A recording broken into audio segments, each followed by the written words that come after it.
5 FM the beat Odivo Kwame Nkansa asori yawo safi asan so Western Region D na ye hye nyame a wote ase ani munyam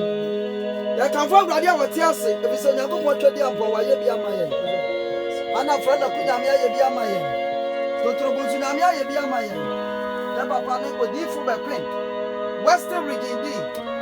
safi asare so ana ye hye nyame awoti ase animonyam oba pa adwoa ana the Royal Singers na awia ye hye awurade awoti ase animonyam oba na hye awurade awoti ase animonyam bi se nyakopon aye bi amaye me ba body